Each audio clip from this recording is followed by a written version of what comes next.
Sahabat-sahabat sekalian yang berbahagia, rasanya sulit untuk memperkenalkan siapa beliau.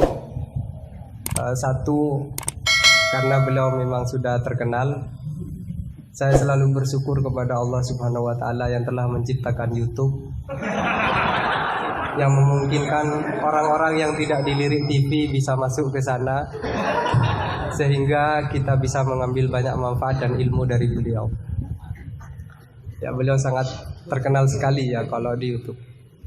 Saya lumayan sering mengikuti pengajian dari Kiai.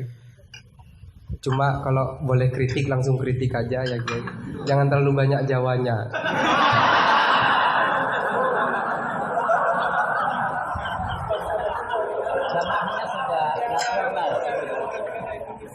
Ini negara mana ya? Ini bukan negara Madura ya. Dan setiap kali nonton YouTube, seringkali seperti kebiasaan para penonton yang biasa, yang lumrah, saya selalu biasanya melihat komentar-komentar duluan. Biasanya komentar orang bodoh itu jauh lebih mengasihkan daripada orang alim. Jadi sedalam apapun penjelasan dari Gus Baha atau dari kiai-kiai kita, tetapi kemudian dikomentari oleh orang bodoh di bawahnya, itu menjadi tiba-tiba sangat menarik, lebih menarik. Salah satu komentar yang saya ingat adalah penjelasan goblok gitu. Dan O-nya itu sampai 3 loh Gus. Selepas kasus Gus Wafik, katakanlah kalau itu kasus ya, itu kan langsung dikasih tanda silang. Nah konon berikutnya adalah kiai yang sedang hadir kita ini. Itu sudah siap diincar akan dikasih silang juga ya. Mudah-mudahan hafizahullah. Tapi semoga Allah selalu menjaga beliau, disehatkan terus, amin. Sehingga kita bisa banyak terus berdiskusi dengan beliau. Jadi tadi di WA itu beliau katanya mau hadir di sini dan saya kebetulan ditunjuk tolong jadi moderatornya katanya. Temanya apa? Temanya fikih dan tafsir. Saya takut kembali apa tafsir dan fikih. Takut ada bedanya. Jadi tapi ngomong-ngomong Mahat Ali di sini jurusan fikih dan usul fikih. Tapi bagaimanapun saya persilahkan kepada Gus Baha untuk memilih tema suka-suka.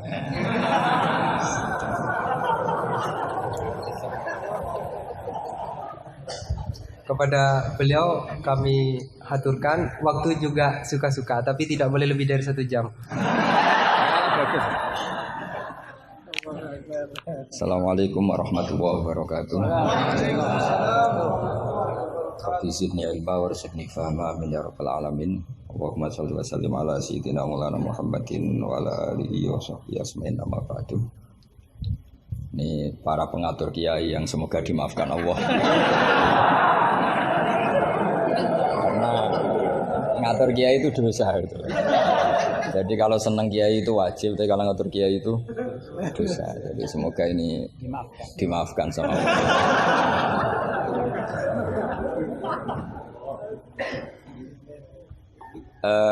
Tentang ini kan jurusannya fikih. Jadi tentu fikih atau usul fikih itu semuanya diambil dari Quran. Bisa dikatakan fiqhul Quran atau minta fasiril Quran, tentu umurun fikih, tentu sesuatu yang terkait dengan apa? Fikih.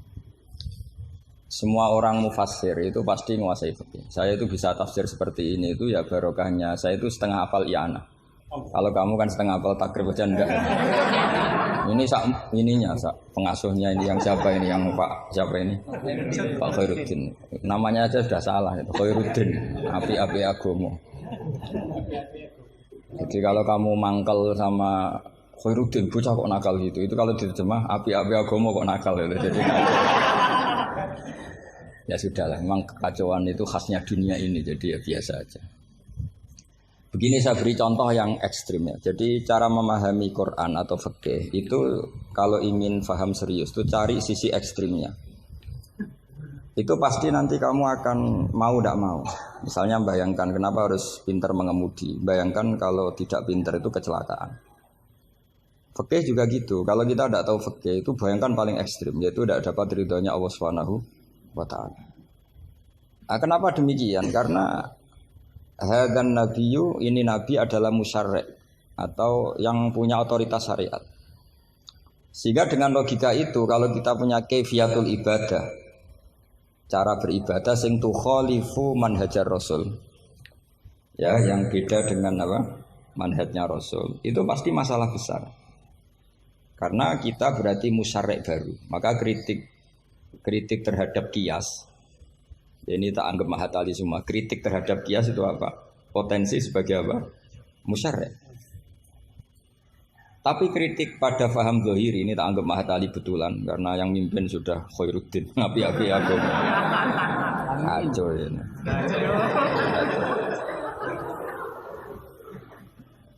Jadi misalnya begini, sesuatu yang sama itu kadang berdasar riwayat itu ketentuannya beda. Misalnya kalau kita pakai urutan dosa akbarul kabair, satu itu al-isyrak billah, kedua adalah qatlul mu'min, ketiga adalah az-zina. Tapi kadang-kadang untuk mengisbatkan seseorang musyrik atau mengisbatkan seorang itu sebagai qatil, itu saksinya tidak sebanyak zina. Logikanya kan semakin akbar, semakin saksinya lebih banyak. Tapi kadang secara riwayat tidak. Sehingga apa yang dikatakan agama? Menurut ahli hadis, ad-din huwa riwayah. Kalau menurut ahli hadis, agama itu riwayat. Karena kalau kita melogika, takut kita sebagai musyarri', sebagai penentu lain atau rivalitas dari Nabi dalam membuat aturan apa? Syariat. Oposisi ya kira-kira. Sehingga beragama itu harus riwayat. Nah karena beragama harus riwayat itu, saya termasuk orang yang ngapalkan hadis banyak. Saya tuh hafalan saya hadis itu banyak sekali. Bukan karena ingin lulus ma'adali, itu sudah ada ikhlas kalau ingin S1 barang itu. Tapi ya gak apa-apa, gak ikhlas juga gak apa-apa. Semoga dimaafkan Allah. Tapi saya hafal hadis itu bukan niatnya kayak jenengan ingin jadi apa? S1 terus guru TPQ nanti ketemu banyak ustazah yang cantik itu enggak bener itu niat itu. Tapi memang aturannya seperti itu. Saya beri sekian contoh. Kalau agama itu tidak selalu mengikuti logika kita. Saya beri contoh sosial saja yang mungkin ada ini mic-nya kok terlambat kenapa? Ada yang lebih bagus. Ini adalah setelannya. Coba bawa dengan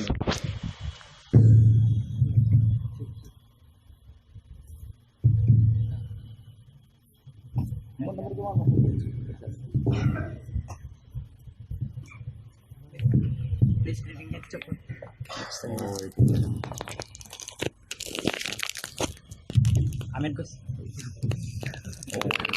ini pengatur ya. Ini ikhlas. Oh ini ikhlas katanya. Bismillah saya teruskan. Saya memberi contoh logika sosial karena ini yang paling mungkin dalam perdebatan ijtihad. Kalau ubudiyah kan kita sudah taslim ya, cara sholat pasti seperti itu. Tapi saya beri contoh sosial. Menurut Anda jujur itu baik apa enggak? Kita pasti mengatakan jujur itu baik. Tapi kebaikan jujur menurut agama itu harus berbasis halal dan haram. Begitu juga senyum, begitu juga komitmen, itu setelah halal haram. Tadi saya sudah bilang sama Gus Hasan Sadili, akhlak itu di bawah hukum. Andai kan senyum itu ibadah, itu orang-orang nakal yang rayu lelaki hidung belang, itu semuanya tukang senyum. Kadang ustazah sering merengut karena kurang bisyarah atau apa tidak tahu. Nah, nanti kalau senyum itu ibadah berarti mereka lebih sering ibadah karena sering senyum. Itu kalau sampean maling tidak konangan lapor ke pimpinan, mesti dianggap wah kamu bagus karena maling tidak konangan. Tapi ya bagus dalam konteks maling. Kamu judi kemudian kalah, kamu bayarkan sama yang menang. Kamu ya dipuji pejudi yang baik karena berkomitmen. Nah kita tidak pernah tahu sebetulnya kata baik itu harus berbasis syariat. Sehingga kita tidak pernah muji senyum itu baik, berkomitmen itu baik kecuali ba'da anwa faqadzalika kullu syariat Rasulullah Shallallahu Alaihi Wasallam. Sehingga istrinya Nabi itu diajarin syariat itu beda dengan logika. Jadi kalau mbak-mbak ini yang cantik itu sering senyum sama Ustadz ini Pak Khairuddin itu haram. Karena dia pasti GR dianggap cinta. Nah, itu kesunatannya merengut. Itu secara agama kesunatannya itu merengut. Apa bahasa Maduranya merengut tuh? Saya beri contoh, tidak betapa agama itu riwayat. Ya nisa an-nabi lastunna ka ahadim minan nisa. Ini taqaitunna fala takhdu'na bil qauli. Fayatma alladhi fi qalbihi marad. Wahai para istrinya Nabi, jika kamu ngomong sama lelaki lain, fala takhdu'na bil qauli, jangan terlalu sopan. Takhdu'na itu dari kata khudu. Karena kesopanan seorang perempuan cantik pada lelaki yang enggak benar itu mesti ditafsirkan yang macam-macam.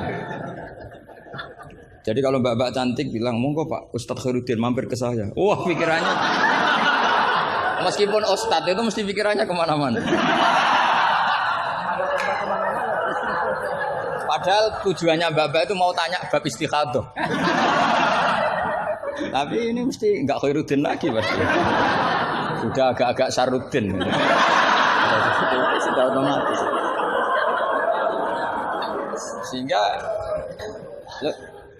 Sehingga aturan Quran jelas. Kebaikan khudu, kebaikan sopan itu harus ada ukurannya. Karena takutnya fayatma alladzi fi qalbihi marad. Orang yang hatinya sakit melihat senyumnya perempuan yang niatnya sopan sekalipun ditafsirnya yang macam-macam. Itu juga fiqhul Quran. Makanya basis kita adalah mengenali fikih itu halal haram dulu secara riwayat. Saya ulang lagi secara riwayat, jangan secara akal. Kalau selalu pakai akal mungkin kita naif. Misalnya begini. Ayam yang menurut misalnya pakar kesehatan dianggap terindikasi flu burung. Sementara bekecot yang menurut mazhab Syafi'i haram kemudian malah ditetapkan sebagai makanan bergizi. Andai kan kamu jadi mufti yang mengikuti ilmu ahli gizi atau kedokteran misalnya. Kamu mengatakan apa coba? Terus kamu sok ahli usul fikih karena Mahatali baru masih seneng-senengnya dalil al-hukmu yaduru ma'ilatihi wujudan masih amatiran masih. Wah ini bekecot ini illatul hukmi sudah naf'u ya, memberi manfaat. Yang sementara ayam itu doror karena apa? Mengandung apa? Flu burung. Wah berarti yang bekecot halal, yang ayam haram. Kalau kamu bilang gitu kan taqabbalallahu minna minkum. Bisa dicorek dari daftar dai. Kalau saya seperti yang dikatakan MC, saya tidak pernah takut suatu saat tercorek apa tidak pernah takut. Karena kita sudah biasa belajar ilmunya wali. Artinya belajar ilmu wali ya nomor satu cari ridhonya Allah. Saya tidak pernah ingin terkenal. Dan kalau saya terkenal kok termasuk dosa yang menterkenalkan karena saya tidak pernah. Jadi fahisabuhum ya alaihim bukan alayya. Kalau Allah mau menghisab ya yang kurang penggawean itu. Ya kalau yang saya ngajikan itu baik, yang dapat pahala yang terkenalkan itu. Karena mereka sudah tidak bisa dapat pahala lewat alimnya, ya sudah nge-share saja. Daripada niru alimnya berat ya sudah nge-share aja. Sehingga tadi saya sempat rembukan sama Gus Hasan Sadili. Kenapa Rasulullah itu ngendikan bu istuli utammima makarimul akhlak. Makarimul akhlak itu mutammimah, penyempurna. Tapi setelah basis halal haram. Tanpa itu nggak bisa ada makarimul akhlak. Apa artinya senyum sebagai makarimul akhlak dilakukan fasikoh yang menggoda lelaki. Coba lembaga-lembaga rentenir itu yang cantik-cantik itu tukang senyum enggak? Tapi yang mulang di masjid ngobrai santri jamaah merengut. Berarti hadal ustad merengut. Padahal kata Nabi konsen senyum. Ini lembaga rentenir senyum. Terus pahalanya banyak mana? Maka ukurannya adalah halal haram itu dikawal dulu. Baru setelah sesuatu itu halal, baru senyum itu sunnah. Ya, tapi kalau halalnya saja tidak kena, misalnya perempuan penggoda, perempuan nakal, terus senyum, ya tetap tidak ibadah, kan basisnya dari haram. Gak senyumnya MC ini, kan basisnya sudah ngatur kia itu haram. Itu haram. Jadi harus istighfar itu. Karena basisnya ngatur ya. Coba kiai kok diatur. Jangan harus ngisi jam sekian Gus. Ngatur orang tua kiai itu enggak boleh. Enggak ada dalam akhlak apa taklim mutalim kiai boleh apa? Diatur enggak ada. Makanya ini sebagai percontohan. Saya tahu anak-anak di sini ingin ngatur saya habis Isya. Tapi supaya kamu dosanya tidak kebanyakan. Karena ngatur kiai. Nah, saya minta ngaji sekarang. Ternyata sampean nurut. Semoga ini kafaroh.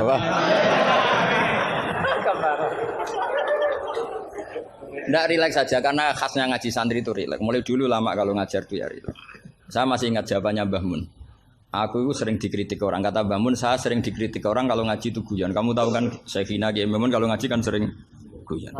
Banyak kiai khusyuk yang kritik saya. Kiai kok kalau ngaji guyon. Kata Mbah Mun gini, yang nggak bisa guyon itu karena ilmunya pas-pasan. Jadi melihat kitab itu sudah meruntus itu, sudah grogi. Jadi nggak ada waktu untuk guyon. Jadi roh kitab, apalagi dilihat orang banyak, ilmunya kan pas-pasan. Itu pasti nervous dulu itu. Jadi justru kiai guyon itu bukti alim karena masalahnya selesai. Lo coba kalau kamu udah alim ngaji, mbok ahli guyon kayak apa bisa guyon ndak? Oh meriang ini ya jibu taya jubu ini sudah pusing. Ini ala kulli mukallafin apa mukallifin sudah pusing lagi. Lama-lama tadi faman mongko sapane wong saraka nyolong sapa man albedo ta ing anduk. Sampai muridnya bingung. Pak, saya punya anak endok. Karena ejaan Latin itu kalau tulisan pegon itu anduk sama endok itu sama. Dia bacanya albedo itu bukan endok tapi apa? Anduk. Terus kata kiainya karena gak mau kalah, kan sama, nyuri telur ya haram, nyuri anduk ya haram. karena gak mau kalah ya. Karena temanya mencuri apa? Mencuri endok sama anduk kan sama-sama haram. Yang repot walillahi mulkus samawati wal ardi, Allah punya langit wal ardi lan bom. Karena dia bumi, dia bacanya bom. Ketika diprotes ya sama. Langit dan bom kan ya sama milik Allah. Wah ya repot. Ada orang seperti itu. Jadi untuk mengkaji fiqhul Quran itu pastikan status halal haramnya dulu. Tanpa itu basis makarimul akhlak tidak bisa. Seperti tadi, kesunatan senyum bagi seorang perempuan itu harus berbasis halal pada orang yang halal. Kalau ndak ya tadi fala takhdu'ana bil qauli fayatma alladzi fi qalbihi. Kalau istrinya Nabi saja punya aturan nggak boleh senyum-senyum baik-baik sama lelaki yang nggak jelas-jelas begitu. Apalagi yang nggak istrinya. Itu sudah tak tafsirkan. Dia tadi mbak-mbak yang senyum pada Ustadz Khairuddin mau tanya istikhadah tapi mesti GR-nya ini. Wah, berarti seneng saya. Itu kan parah. Itu fayat ma'alladzi fi qalbihi marad. Kalau marodonya santri paling banter ingin dinikah. Kalau marodonya orang nakal kan lebih dari itu keinginannya itu. Nah makanya ngaji fikih itu harus minimal itu ya mu'in, i'ana itu setengah hafal. Kenapa saya syaratkan setengah hafal? Kata ulama-ulama, belajar ilmu itu gampang. Kata beliau-beliau itu at-ta'ahul lil torfi, ya, belajar sebagian tapi sampai ta'ahul, sampai ahli betul. Semal ihtidak bibagi. Kemudian dari kamu ahli itu pola-polanya akan kamu ketahui. Karena ilmu itu mesti polanya sama. Ya polanya itu sama. Misalnya begini, hukumnya bohong itu apa? Tidak sama jawab, hukumnya bohong. Haram lah itu termasuk amatir teman. Belajar usul fikihnya apa? Keliru. Kalau kamu jawab bohong itu ada yang wajib. Ada perempuan mau diperkosa sama orang fasik, lari sembunyi di rumah kamu. Terus orang fasik tadi tanya ke kamu, apa ada perempuan ke sini? Kamu wajib bohong atau wajib jujur? Wajib bohong. Makanya ini salah asuh ini mesti dulunya. Maka kalau dalam analisis usul fikih al-kitsbu ya'tarihil ahkam al-khamsah. Dalam bohong pun ada ahkam al-khamsah. Dan itu Nabi sudah memberi isyarat. Tidak termasuk bohong orang yang mendamaikan dua kelompok. Ada sekian contoh yang bohong itu enggak dihitung dosa. Makanya hadad din ini butuh riwayat. Kalau menurut logika bohong itu haram. Tapi misalnya ada seseorang fasikoh, misalnya lonte nakal, janjian sama hidung belang. Malam ini tak booking, kamu tak bayar. Itu wajib nepati apa wajib ingkar itu, Pak? Kalau kamu bilang nepati janji itu wajib, berarti ini wajib. Maka saya bilang tadi saya bukan sama Gus Sadeli, coba ajarkan bahwa baiknya nepati janji, baiknya senyum itu harus berbasis halal dulu. Kalau senyum yang melakukan perayu fasiko, ya jadinya haram. Nepati janji yang melakukan fasiko, ya jadinya haram karena janjian untuk melakukan perzinahan misalnya. Nah ini kamu harusnya fikihnya Mahatali harus seperti itu. Jangan nurut Pak Khairuddin ini amatir. Masalah. Masa kenal saya baru ini sudah ngatur. Ini harus sepakat yang ngatur kiai itu dosa. Wong guru saya aja jarang ngatur saya kok orang lain ngatur. Itu Mbah Mun kalau nimbali saya mesti bahak takoki nak pas nganggur kontrine. Ini ndak ngundang tanggalnya, jamnya diatur. Semoga Allah mengampuni.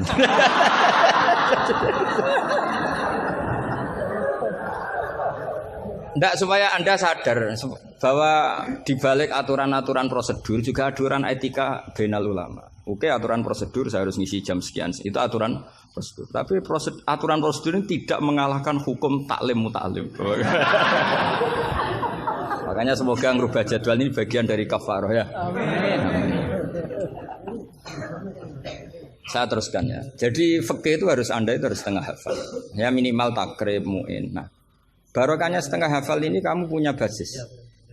Basis, kalau basisnya kuat nanti bisa ihtidak ila bagihi. Misalnya begini. Kalau kamu maknani qasrus salat itu apa? Coba. Enggak jawab saja. Meskipun amatir jawab saja. Qasrus salat. Apa gurunya yang tak tanya? Nanti kalau enggak tahu malu kan.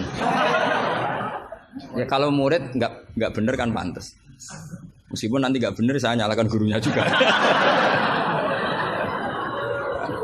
Coba jawab qasrus salat itu apa coba? Loh iya, maksudnya gimana? Dari 4 menjadi 2. Kalau dari 3 enggak kan? Dari 2 enggak bisa.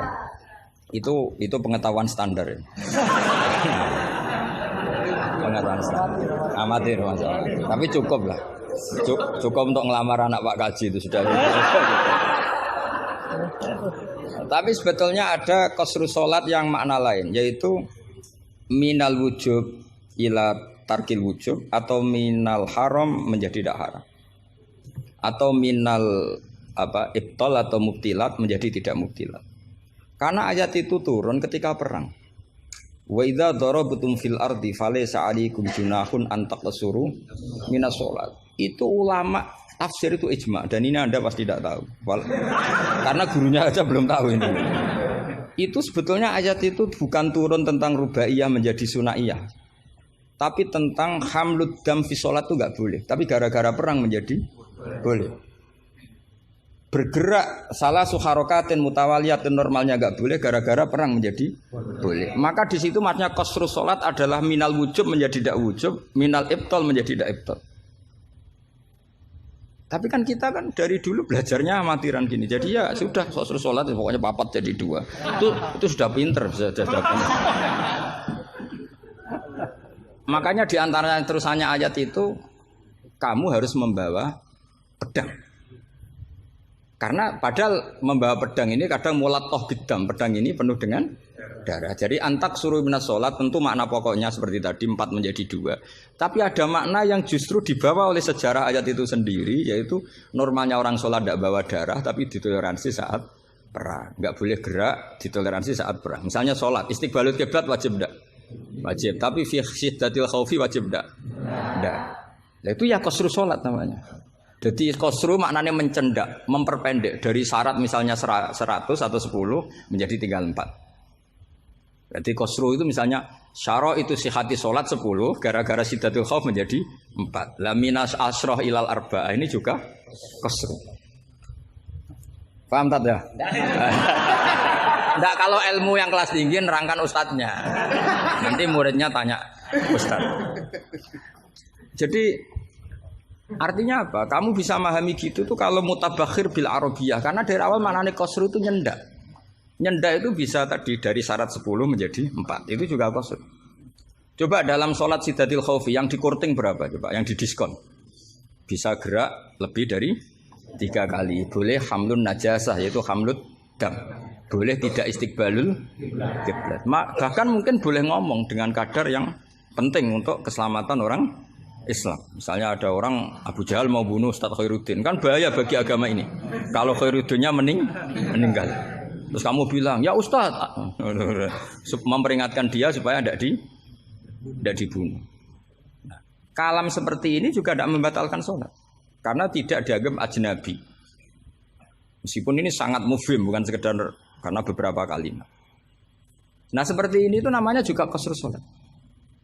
Tapi kita kadang-kadang terjebak. Qasr sholat itu maknanya ya dari rubaiyah menjadi sunahnya. Tapi kalau kamu nanti ngaji tafsir, ya maksudnya yang sekelas ini ya jangan hanya tafsir Jalalain, itu nggak ada. Nanti kamu protes, Gus Pak sudah tak cari di Jalalain nggak ada. Ya mesti nggak ada. Ya minimal ya tafsir yang 10 jilid. Yang belinya saja sudah susah apalagi bacanya.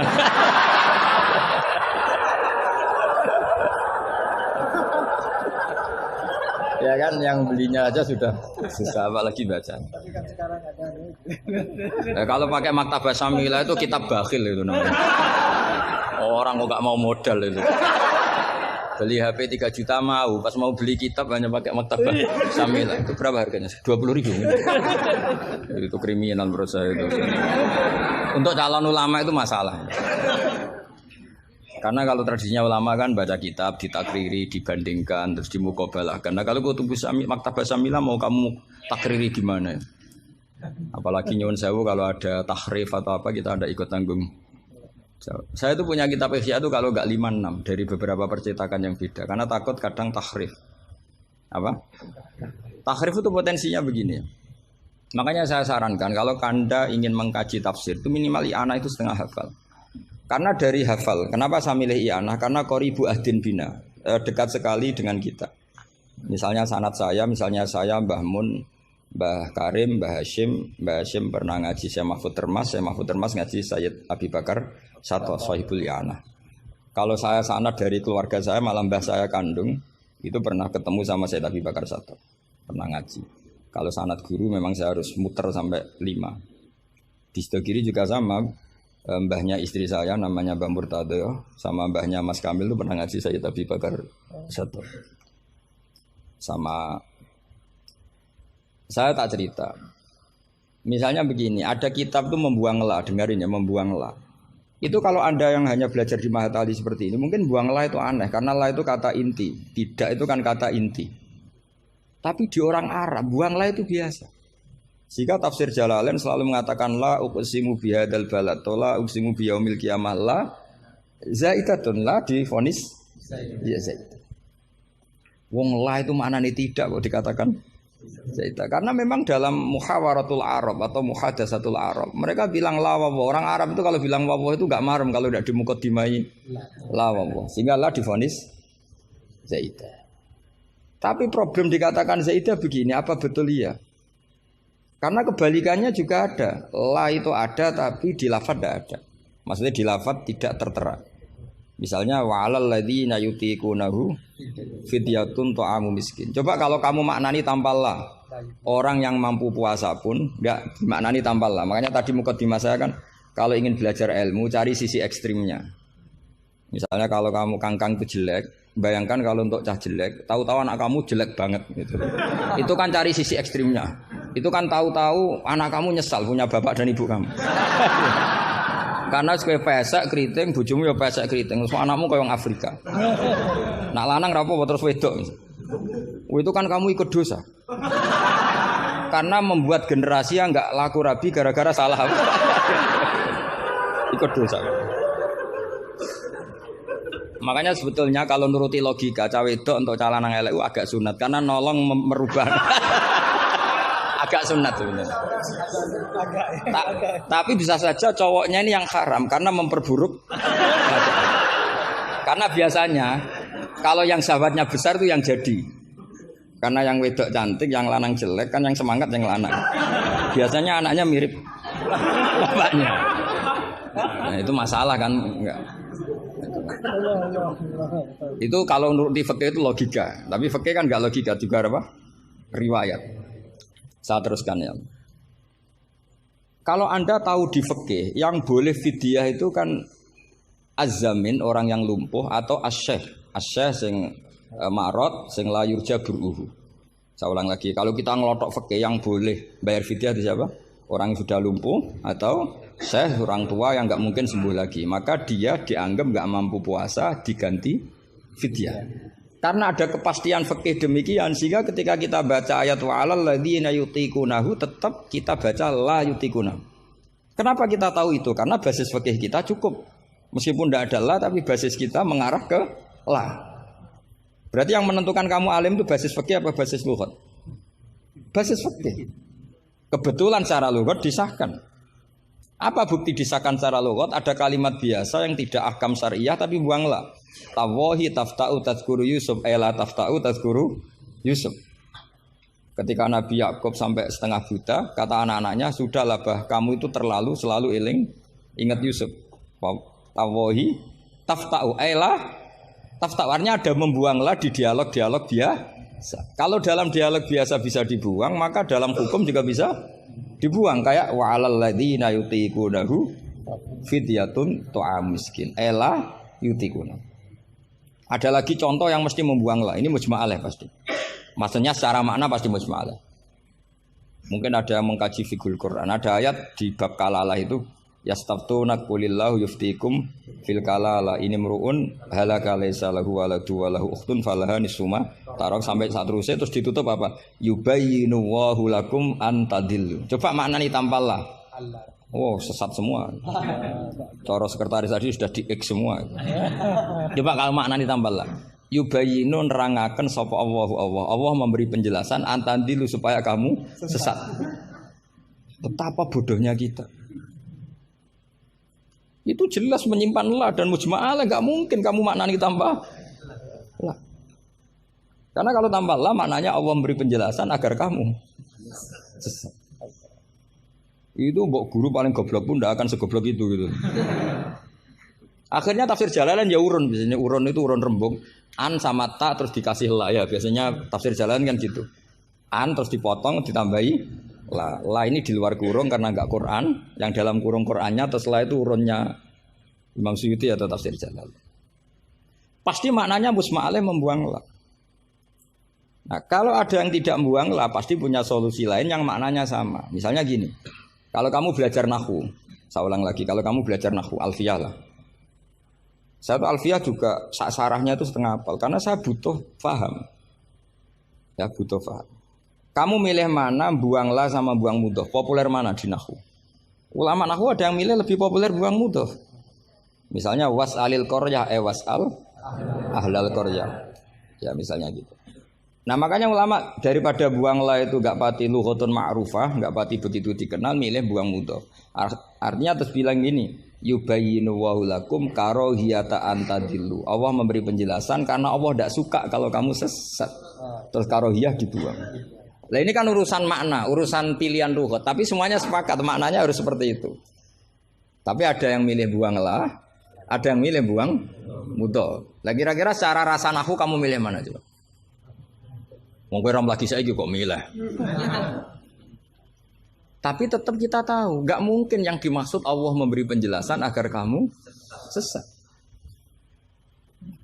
Kalau menurut saya pribadi suka buang mudhof karena lebih familiar. Memang buang mudhof di bahasa Arab itu familiar. Bukti paling gampang itu di bab taukid. Di bab taukid kalau kamu ngaji nahwu bab taukid. Ja'a zaitun nafsuhu apa? Ja'a zaitun nafsuhu atau ja'a zaitun ainuhu. Itu semua ahli nahwu mesti bilang begini. Yang ahli loh ya, enggak sampean, yang ahli nahwu pasti bilang begini. Taukid itu dipentingkan untuk memastikan hadal kalam la yahtamilu mudhofan. Bahwa kalam ini tidak terjadi pembuangan mudhof. Karena kalau dalam bahasa Arab ja'a zaitun bisa saja ja'a gulamu zaidin atau katibu zaidin atau tilmizu zaidin. Sampai butuh taukid itu saking seringnya di bahasa Arab itu ada buang mudhof, sehingga orang Arab kalau ingin memastikan Zaid sendiri yang datang harus ngomong ja'a Zaidun nafsuhu. Karena kalau Zaidun saja bisa artinya katibu Zaidin atau hulamu Zaidin. Berarti buang mudhof populer enggak? Populer sekali sampai ada bab tauhid untuk menghilangkan kemungkinan itu. Saking seringnya, apa? Saking sering. Itu kalau kangkang sedang gaya itu kan wah saya rabi keluarga Ki Asad. Baru tanya, keluarga yang mana? Ponakannya apa cucunya? Enggak, candalem gitu. Karena gue gaya-gayanan kan harus ngomong seperti itu gitu. Nah, sehingga dalam level ekstrim ilmu kalam atau ilmu tauhid, saya ulang lagi, saya mukadimahnya tetap sama ya. Cari sisi ekstrim dalam mengkaji satu ilmu, ya cari sisi ekstrim. Misalnya kalau kita tidak buang mudhof, kamu bisa nggak maknani ini secara ilmu kalam atau ilmu tauhid? Wajah rabbuka wal malaku soffan. Coba maknani tanpa buang mudhof. Kaya Allah kaya dirijen. Wajah alan teko sapa rabbuka pangeran sira wal malaikatu lan wal malaku lan malaikat oleh teko soffan hale baris-baris. Dadi sok kiamat iki Allah berbaris. Kriminal enggak kalau dalam ilmu tauhid seperti itu? Kriminal kan karena di sini ada tasbihu wa bil khalqi, menyerupakan Allah dengan makhluk. Atau ayat yang lebih ekstrim lagi. Hal yang zuruna illa satruse illa ayatiyahumu wa fi dzulalim minal ghamam. Allah datang di segumpalan awan. Coba kalau maknani tanpa buang mudhof. Berarti kan ada takayuf. Ada takayuf membayangkan Allah itu kayak makhluk. Jadi bayangkan kiamat Allah baris di depan sebagai pimpinan garis, terus malaikat di wong ayat terus dalile qala ta'ala wa ja'a rabbuka wal malaku. Iku salah maknane tak goblok wonge kan gitu mesti orang itu. Sehingga mau ndak mau kita takwil. Rabbuka di sini rasulu rabbik.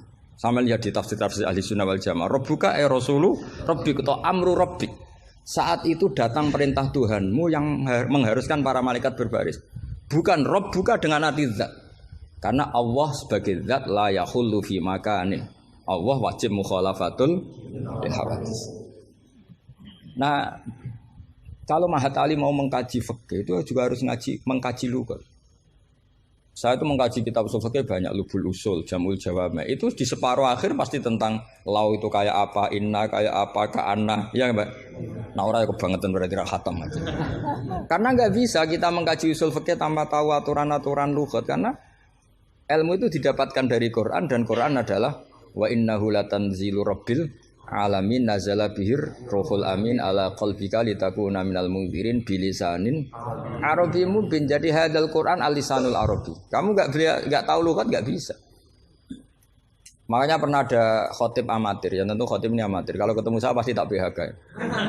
Atau tak penjara lah. Bukan sekedar tak PHK tapi tak penjara.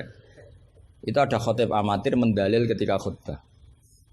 Yaitu dia mungkin saking gobloknya atau khotib pesenan karena nggak tahu lah pokoknya. Atau ya baru habis dimari istri jadi goblok. Karena penyumbang kegoblokan para kiai itu istrinya kan. Itu sudah jelas. Itu kata Pak Said itu. Mau kiai pinter kaya apa, profesor pinter kaya apa. Ini kalau kata Pak Hasyim Muzadi itu masyhur ya. Ini ada ponaknya ya.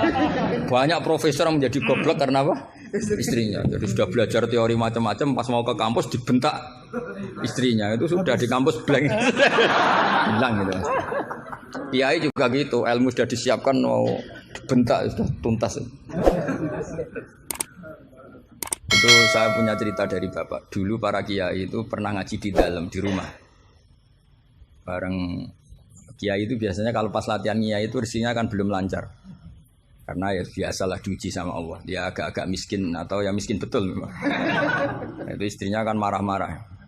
Nah, karena ngajinya di rumah itu sampai istrinya santrinya itu dengar. Yus kono anakmu pakani kitab. Maksudnya itu. Wong wayahe blonjo kok tetep ngaji gitu. Akhirnya terus kiainya bilang, "Wis ngaji ning pondok, ngaji ning pondok." Jadi kiai ngaji di pondok itu karena tragedi itu awal. Itu awal peralihan dari rumah ke pondok. Semenjak itu kayak jadi mujma'ah kalau ngaji di pondok saja. Ya, karena itu tegangannya lebih aman. Jadi kalau ada kiai kok berani ngaji di rumah jam belanja, apa? Kalau habis sisa enggak keren. Karena istri sudah mandi, sudah aman semua. 6:30 pagi. Jadi kalau ada kiai berani ngajar di rumah jam-jam belanja itu tak puji. Apalagi berani di istri kedua, oh tambah hebat. Tambah hebat. Ya. Ada yang berani? Terus nggak ada masalah? Apa ada masalah disembunyikan? Banyak pasti banyak. Saya teruskan. Di sini ada yang hafal Quran santri kamu? Ada. Gurunya hafal nggak? Nah, itu masalah. Bid'ah itu termasuk. Muridnya hafal, gurunya enggak. Si khotib tadi dalil begini, wala tangkihul musyrikati hatta yu'min. Yaitu tentu nakaha itu hanya mutaaddi li maf'ulin wahid. Ya saya ulang lagi, nakaha itu mutaaddi li maf'ulin wahid yang binafsihi ya. Yang apa? Binafsihi. Kamu harus belajar nahwu. Saya bisa tafsir seperti ini ya barokahnya saya pernah nakriri alfiyah, saya pernah. Sampai sekarang saya itu masih belajar ilal. Kamu jangan kira saya sampai sekarang itu masih belajar ilal. Karena saya tahu ilmu ini sudah mau mati. Karena yang Mahatali aja tidak mesti bisa, apalagi yang enggak. Padahal maknanya Mahatali itu apa? Kelas tinggi. Buat tinggi bingungnya, buat ilmunya tidak tahu. Al-ali fitahayyur au fil apa tidak tahu. Alinya kan kalau dalam ilmu balaghah, kalau makmul dibuang itu umum, jadi enggak jelas. Al-ali fi apa kan enggak jelas. Karena makmulnya dibuang.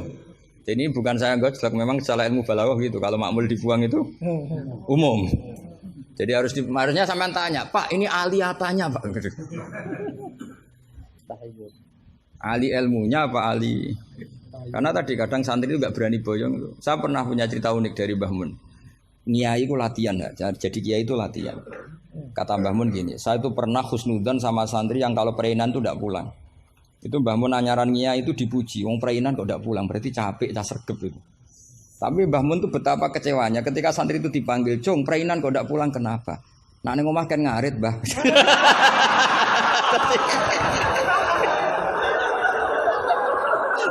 Jadi artinya Mbah Mun tuh kecewa karena husnudzonnya itu enggak tembus gitu. Nah, bisa saja sampai meneruskan Mahat Ali itu bukan karena nyari ilmu. Ning omahe wopo gitu.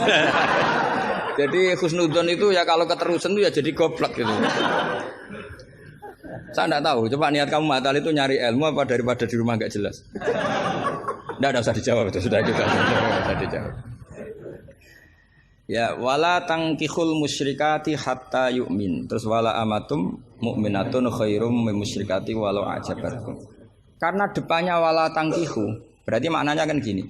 Wala tangkihu lan ojo nekayo sira kabeh ayyuhal mukminun, karena khitabun lil jamil mudzakkar ya, khitabun lil jamil mudzakkar. Al musyrikati yang pira-pira wedok musyrikah, perempuan musyrikah. Nah, karena depannya bi fathita, saya ulang lagi karena depannya bifat khita. Ayat yang kedua atau aliniyah kedua ya, aliniyah kedua atau qadhiyah kedua. Itu tetap dibaca wala tangkihul musyrikina hatta yu'minu. Tetap dibaca wala tangkihul.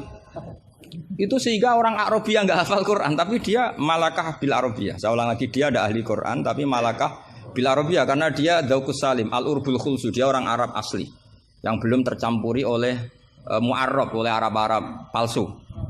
Tidak Arab muwalladin kalau dalam bahasa balaghah. Terus bilang gini, ya khotib katanya Pak Khotib, apa betul itu Quran? Kalau itu betul Quran, saya kecewa dengan Quran. Kata. Karena maknanya menjadi gini, wala tangkihulan ojo nekai siro kabeh para mukmin lelaki, karena khitabun jamil mudzakkar. Al musyrikina ing lanangan musyrik. Yang mau nikah sama lelaki musyrik itu ya siapa? Gitu. Mbok ndak usah dilarang ya ndak akan kita lakukan gitu. Mas. Artinya gini kan menjadi tidak mutu kan, misalnya saya ngandani jenengan Kang, ini kan kalau di sini bahasa Madura Kang ya Kang sama. Kang kowe aja nikah mbek Pak Khairuddin. Loh, enggak usah dilarang juga enggak akan kamu lakukan. Bisa muta-muta kamu kalau nikah sama lelaki kan gitu. Tapi kalau dibaca bi fathit ta maknanya seperti itu. Kalau bi fathit ta maknanya seperti itu. Maka semua ulama qurra ijma, saya ulang lagi ijma bacanya bidommit ta apa? Sehingga maknanya gini, wala tungkihu lan ojo nekahno sira kabeh para wali, terus maf'ul awalnya dibuang banatikum ing pira-pira anak wedok sira kabeh atau mauliyatakum ing wong wedok sing mbok waleni sira kabeh. Jadi hadhil ayat khitabun lil auliya wala tungkihu ayyuhal auliya wala tungkihu lan ojo nekahno sira kabeh para wali banatikum ing pira-pira anak wedon sira kabeh mbok nekahno al musyrikin ing lanangan musyrik. Itu baru benar. kebetulan di Jumatan itu ada orang alim. Ya orang alim itu bisa saya, bisa Pak Khairuddin. Tapi andaikan di polling pasti orang milih saya. Maksudnya sementara ini, tapi nanti nggak tahu saya. Kalau dia sregep terus nyalip saya nggak tahu. Tapi itu agak mokal itu. Agak mokal. Ya setidaknya mokal adatan, bukan mokal yang. Ya, mokal ya. Mokal kan. Mokal adatan ya, bukan mokal yang kotan tapi mokal apa? Adatan. Ya, bukan mokal aklan ya. Terus ada kiai bilang gini, ndak itu yang salah, ndak Qurannya, khotibnya. Itu semua Quran bacanya bidomit. Maka kalau sampean mengkaji Quran itu harus seperti ini, cari sisi ekstrimnya. Betapa fatalnya kalau kita salah harokat. Tapi dengan membayangkan gitu kan apa salah harokat kan buruk betul gitu, karena maknanya jadi parah ya, bisa berubah. Sehingga kita lah, tapi karena orang kadang wala tangihu itu bi fathit ta terus belakangnya ikut dibaca wala tangihu. Coba kalau kena adzauqus salim minal urbil khulsi, orang Arab yang masih murni itu eskal betul. Karena maknanya menjadi dan jangan kalian menikah sama lelaki musyrik. Gua enggak usah dilarang ya. Ya gak akan terjadi. Nah, terus kembali lagi ke fikih. Jadi pastikan fikih dulu. Kalau fikih sudah dipastikan, kamu baru tahu tentang lughatul Arabi atau istimalul Arabi atau al-lughatul Arabiyah. Tapi saya bahasakan lisanul Arabi. Saya beri contoh terakhir. Ini kan kebetulan tidak dibatasi. Kalau saya dibatasi saja mau mengakhiri ini, saya biasanya kalau ngisi ya 35 menit. Ini tinggal 5 menit. Ini terserah ustadznya. Ada sesi tanya apa enggak? Kalau ada sesi tanya, resikonya yang goblok kita goblokin. Itu resikonya. Kedua, gurune ra tanggung jawab. Nganti takok ngenteni ngundang kiai. Karena gurunya nakalan, gelem dicucuk, gelem dihormati, tapi kalau ada muskil nyewa kiai. Itu min sui adabi itu. Pasti guru yang enggak baik. Dicucuk mau, dihormati mau. Ketika ditanya, "Duh Agus Pak aja." Gitu. Itu ndak akhlak yang baik. Itu ndak akhlak yang baik. Lo tanyakan siapa saja itu akhlak yang nggak baik, seperti itu tidak akhlak yang baik. Tapi kalau akhlak nggak baik itu kita ikhlaskan terjadi ya monggo. Tapi saya maafkan begini misalnya, pastikan bahwa hukum fikih ini kan apa jurusan kamu kan fikih wa usulih dan katanya tadi fikih tafsir. Saya pastikan tafsir itu gampang. Pastikan kamu tuh alim fikih. Ya tadi minimal tuh setengah hafal ya. Tidak harus hafal betul, tidak mungkin. Nah, potongan sama itu tidak mungkin. Setengah saja. Ini bukan suudzon, bukan suul yakin. Bukan suul yakin. Kalau suudzon masih baik, ya. Suul yakin. Loh sama tidak usah tersinggung, biasa aja. Wong saya hanya ngomong, hati saya tetap husnudzon. Bedanya ulama sama enggak gitu. Ulama itu rileks tapi hatinya salimal qalbi, salimas sarirah. Kalau orang munafik lisannya bagus tapi hatinya jelek. Jadi kalau saya lisannya bagus, terlalu bagus malah bahaya. Karena khasnya orang munafik tuh lisannya bagus. Wah, saya ngawur itu masih ada ilmunya.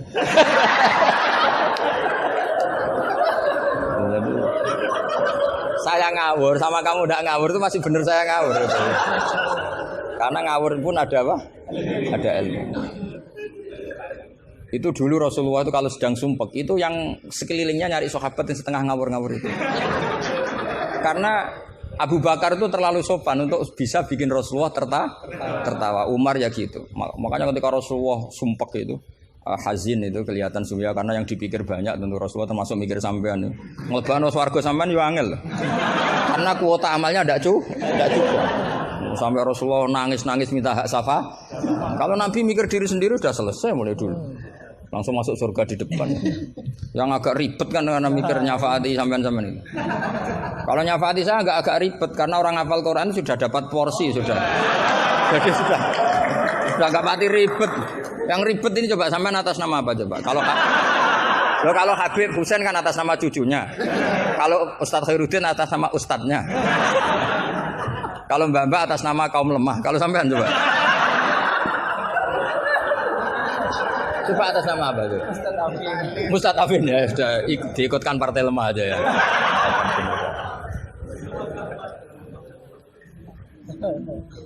Saya teruskan ya. Pastikan hukum itu secara fikih. Apa?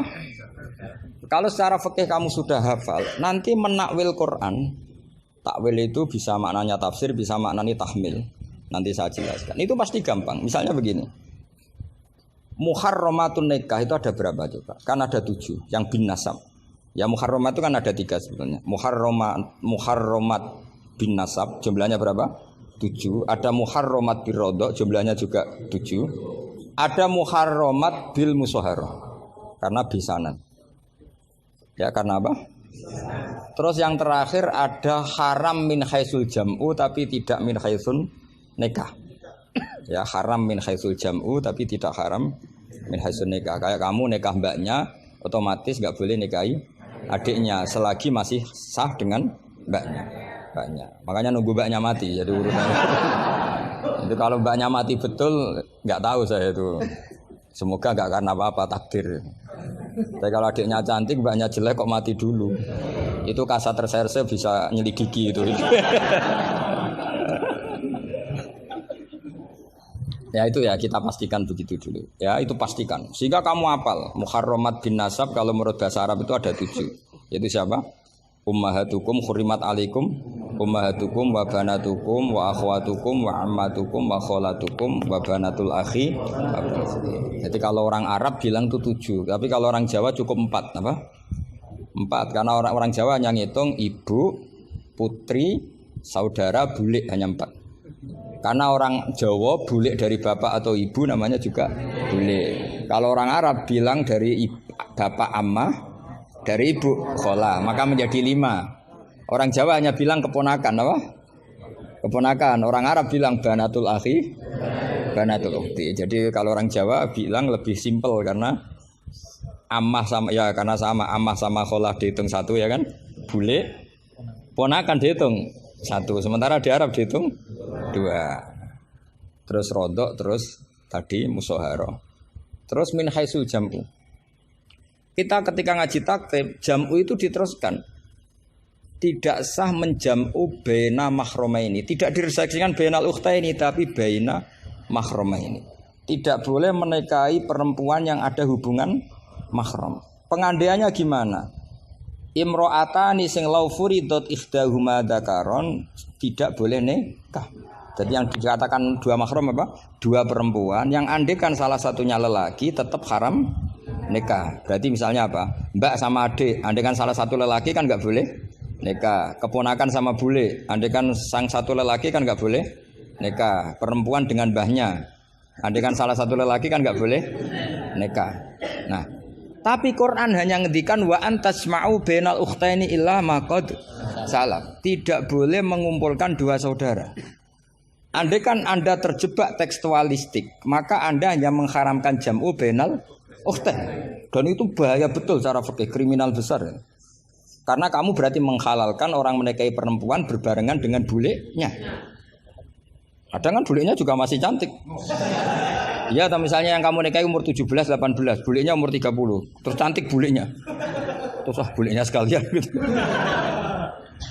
Atau nikahi bulenya terus ponakannya cantik. Kalau sama banyak kayak enggak ya. Kan 17 versus 70. Jadi enggak usah dilarang kayaknya keterlaluan lah, bayangkan apa? Al-jam'u bainal mar'ah wa jaddatiha. Itu nunggu kelainan maksudnya itu. Nah, pertanyaannya begini. Kalau Anda tidak mahir bil fikhi, saya ulang lagi, Anda tidak mahir bil fikhi, maka ayat wa antasma'u bainal ukhtain termasuk ayat muskilah. Atau Anda tidak mahir bil fikhi, bahkan Anda ifta secara menyesatkan. Yang haram itu jam'u bainal ukhtain karena itu yang mansus di Quran. Kalau bainal mar'ah wa ammatiyah enggak ada di Quran, wa kholatiyah enggak ada. Itu sesat dan itu wajib diboyong kalau pondok sini. Wajib diboyong dan harus enggak dapat tiket ke surga itu. Kecuali tobat ya tentu kecuali itu. Maka ajaran kita enggak boleh orang terjebak tekstualistik, harus ada ilmu usul fikih.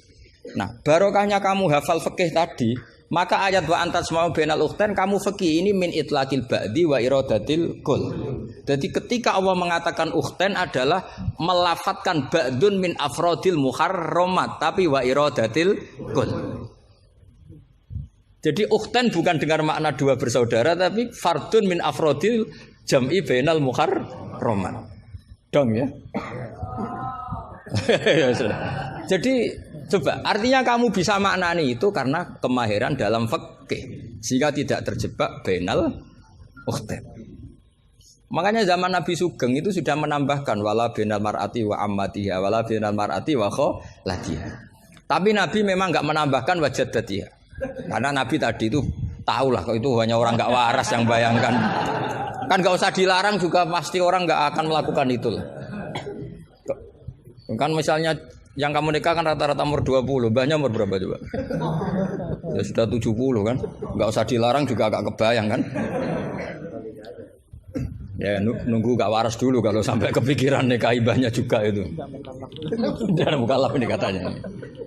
Nah, jadi saya ulang lagi ya, kalau kamu ingin mengkaji apa? Tafsir ya, pastikan fikih itu ngelotok andori kolbi. Sehingga lafat-lafat yang meskipun muhim itu memberi salah cipta. Cara kiye kan ini apa kalau muhim?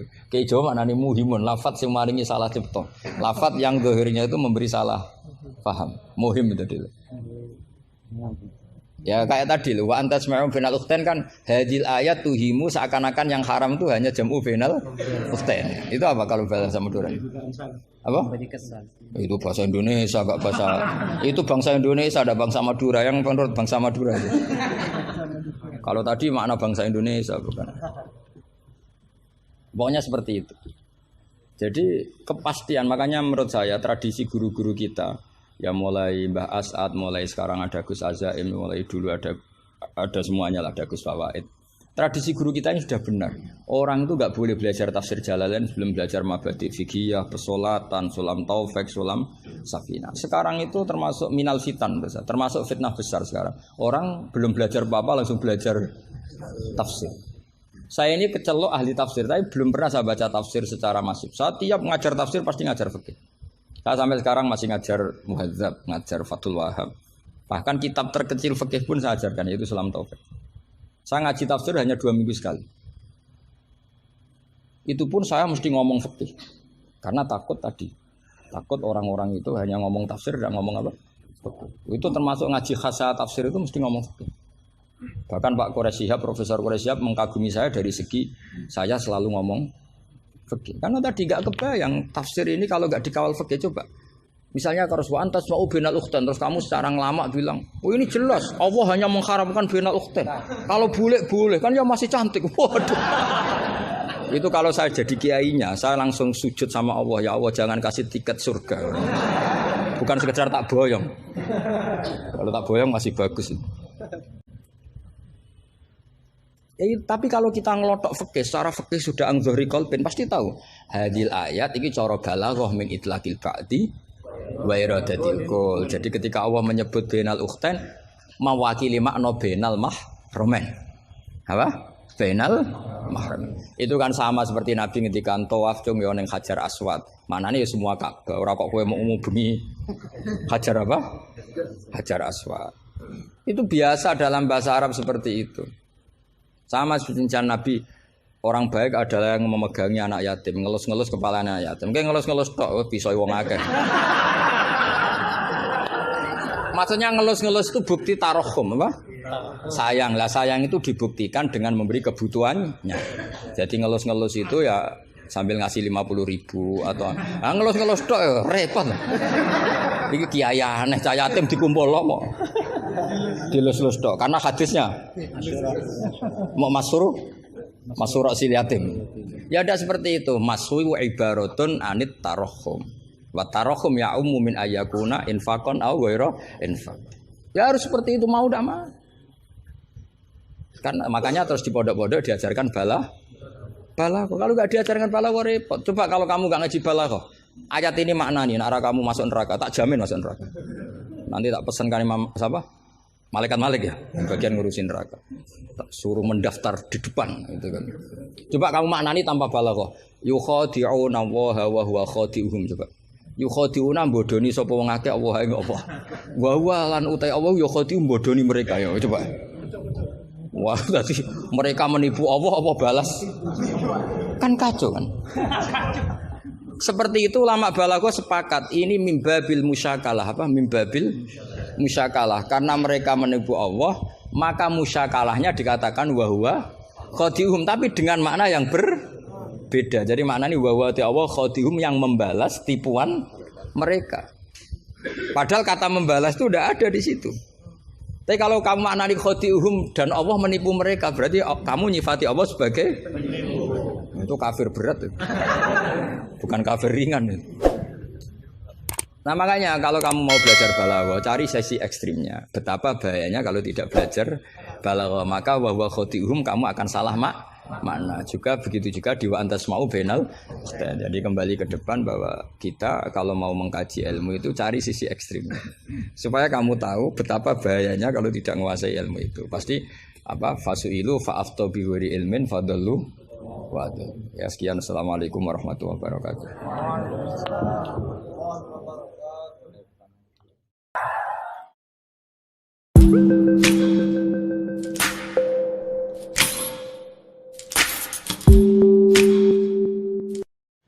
Semoga saya dimaafkan oleh Gus Baha dan diampuni oleh Allah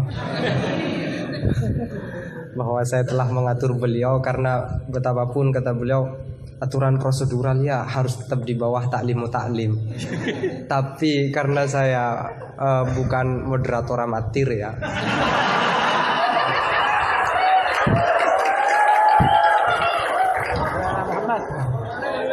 Jadi karena bukan moderator amatir saya pakai yang satunya bahwa akhlak itu harus di bawah hukum. Dan dalam konteks musyawarah ya moderator adalah kekuasaan tertinggi.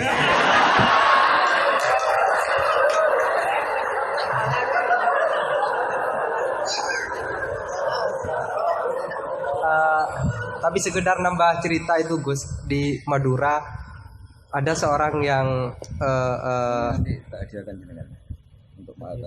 Alhamdulillah.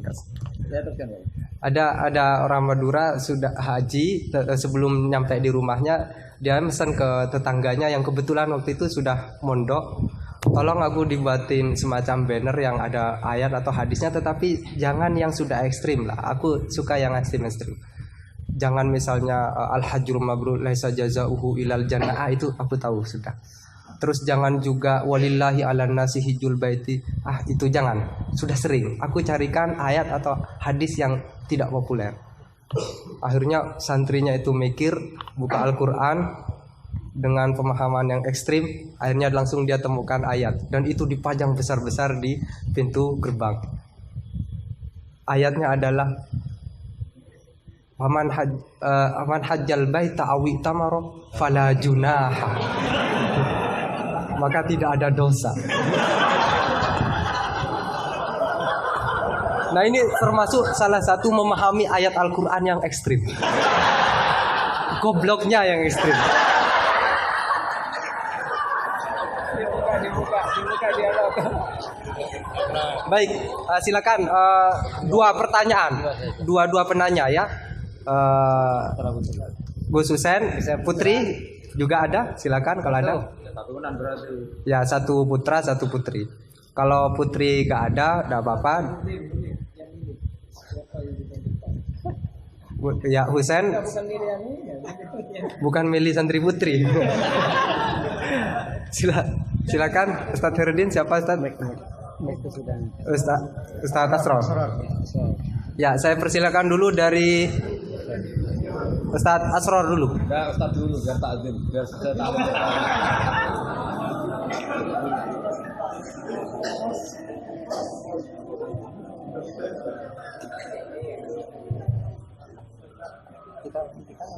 Assalamualaikum warahmatullahi wabarakatuh. Yang kami hormati pihak haji Sudah paling.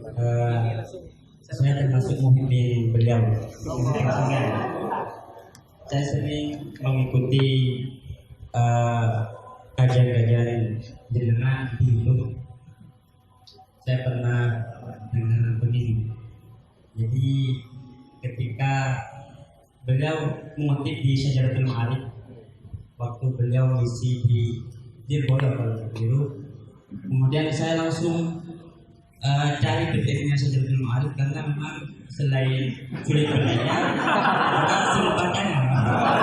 Tapi insya Allah itu masih mudah dipahami memang Syajaratul Ma'arif. Saya banyak berterima kasih karena waktu di Mahali saya belum tahu kitab Syajaratul Ma'arif karya Izzuddin bin Abdus Salam itu yang dibaca di sini memang Qoyatul Usul.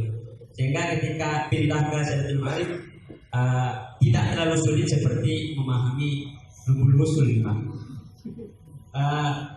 Beliau salah satunya adalah ayat yang dibaca Ustaz Wahid tadi itu faman hajjal baita wa tamara fala junaha alaihi itu kemudian disimpulkan bahwa jangan sampai Enggak bahasa Arab saja biar kelihatan halus. Tarkul hakki lillahi batil itu apa? Enggak, tapi enggak begitu rasanya. Saya mengutip bahasanya Ustaz. Enggak saya bahasa. Ini bahasa saya bukan.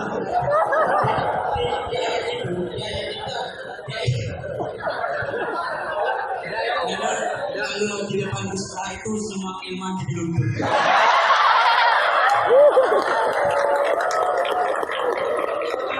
Bahaluddin itu kan kebanggaan agama. Meskipun beliau mengatakan dengan sombong-sombong itu karena sudah jadi dari awal menjadi kebanggaan agama, jadi biasa. Ustaz Bahaluddin ini di kalangan kita Ustaz yang paling top. Tapi ketika Ustaz yang lebih alim saya itu biasa saja. Ustaz ini sudah namanya saja Bahaluddin.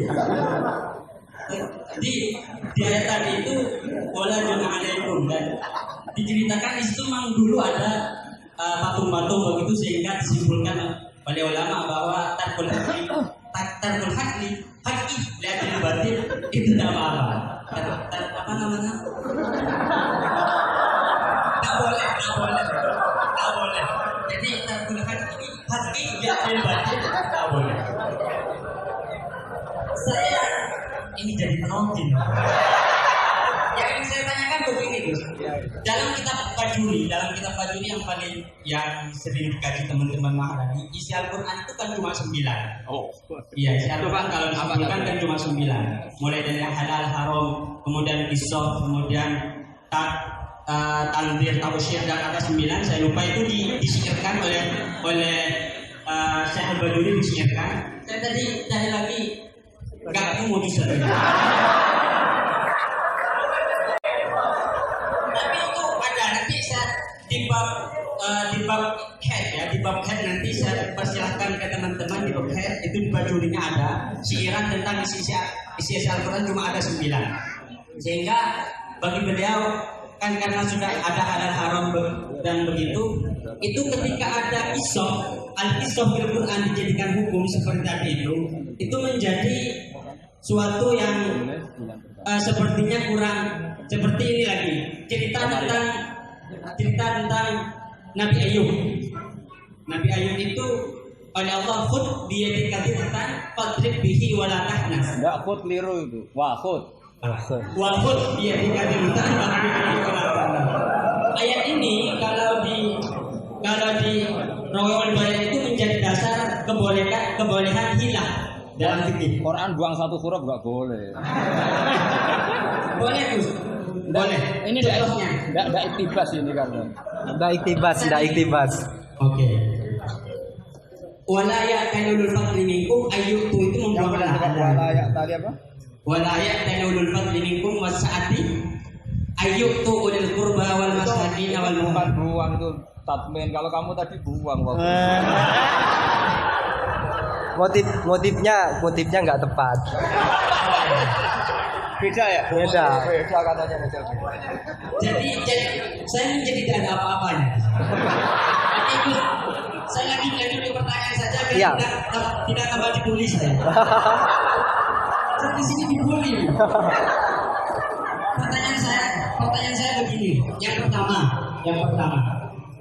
Kisahul Quran seperti kisah Nabi Ayub itu kemudian oleh ulama dijadikan dasar sebagai jawazul hiyal, jadi boleh hilah begitu. Karena Nabi Ayub itu bersumpah untuk memukul istrinya sebanyak 100 kali ketika beliau sudah sembuh. Tapi oleh Allah kemudian diperintah wahud biar kita cukup pukul pakai rumput saja sebanyak 100 kalau di Rawahul Bayan. Nah ini kemudian jadi dasar bahwa hitah itu boleh dalam Rawahul Bayan. Ini yang pertama, itu kan isoh kemudian jadi hukum. Padahal isi Al-Quran sudah dibagi-bagi jadi halal, haram, tanzir, tabsyir, pisto dan semacamnya itu. Kemudian yang kedua, Banyak betul. Cukup. itu pertanyaan, oh sudah ya. Cukup. Udah di situ aja kok kamu lari tinggal. Saya kalau di sini nggak bisa melihat wajahnya Gus Bang. Saya mau di belakang saja di kursi. Ya, memang harus jauh ya biar tidak terlalu takut. Bulianya nggak terlalu langsung. Tapi ya kepada penanya kedua saran saya adalah tolong menggunakan bahasa yang singkat. Terus yang kedua juga jangan takut dengan kata-kata intimidasi dari Gus Baha ya. Karena menurut Dale Carnegie itu narasumber yang baik adalah yang mengintimidasi audiennya. Itu adalah salah satu ciri narasumber yang baik. Dale Carnegie mengatakan begitu. Gus nonton saya beliau mungkin baca Dale Carnegie. Tapi kalau beliau tahu Dale Carnegie ya.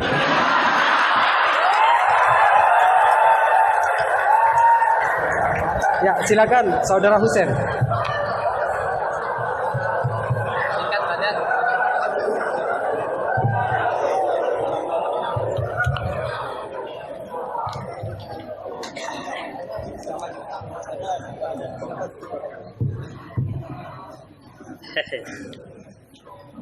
Assalamualaikum warahmatullahi wabarakatuh. Nama saya Ahmad Husen dan siap dikatakan goblok karena bertanya. Gus Baha ini berapa bulan yang lalu diangkat sebagai Rois Syuriah PBNU dan itu tidak melalui proses kaderisasi, melalui ranting, MWC dan seterusnya.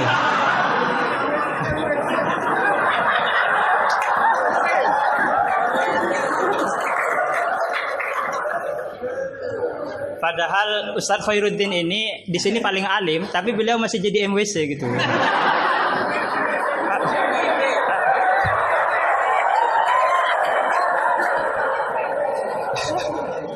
Iya, terima kasih.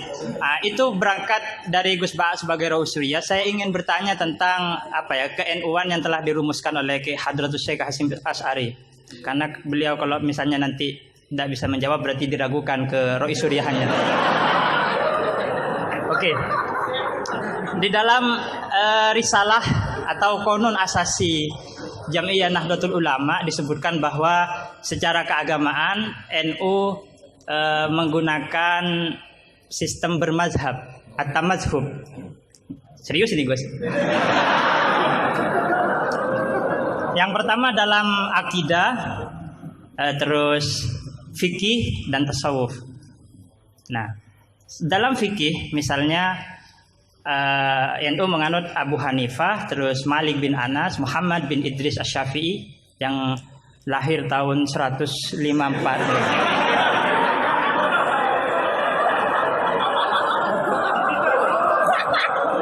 Wafatnya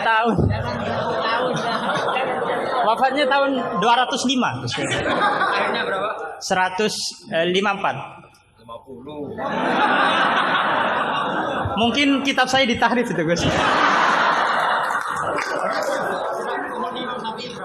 Apa? 63. Oh iya. Ya intinya umurnya pendek. Lahirnya Mas Safi tahun berapa? 50, pokok 50 lah. Iya, 204. Kalau Al-Ghazali wafat 505. Nah, iya.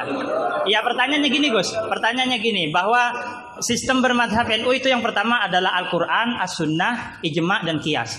Sementara dalam aspek lain, NU menganut mazhab Abu Hanifah, Malik bin Anas, yang mana salah satu masodirul ahkamnya adalah misalnya Abu Hanifah menggunakan istihsan, Imam Malik menggunakan amalu ahlil Madinah. Nah, ini seperti ada kontradiksi atau kontradiksi interminus istilahnya itu. di satu sisi pakai kias, tapi di sisi yang lain kok menerima istihsan gitu, menerima amal ahlul Madinah. Padahal dalam sistem beragama NU itu landasan keagamaannya adalah Al-Quran, As-Sunnah, Ijma' dan Qiyas. Tapi di dalam ruang lingkup yang lebih dalam bermadzhab Abu Hanifah, itu Abu Hanifah menggunakan istihsan. Ini perlu ditambah rumusan Ahlus Sunnah wal Jamaah atau saya yang salah memahami gitu. Jadi yang dimaksud Qiyas di situ apa Gus gitu? Kalau misalnya Qiyas hamlu maklumin ala maklumin sebagaimana dalam Goya halaman berapa itu? Terima kasih. Jadi yang dimaksud Qiyas dalam rumusan Ahlus Sunnah wal Jamaah itu gimana? Karena masih ada istihsan gitu kan, ada kontradiksi gitu. Kok Qiyas diterima, istihsan juga diterima gitu. Terima kasih. Semoga Gus paham ya. Ini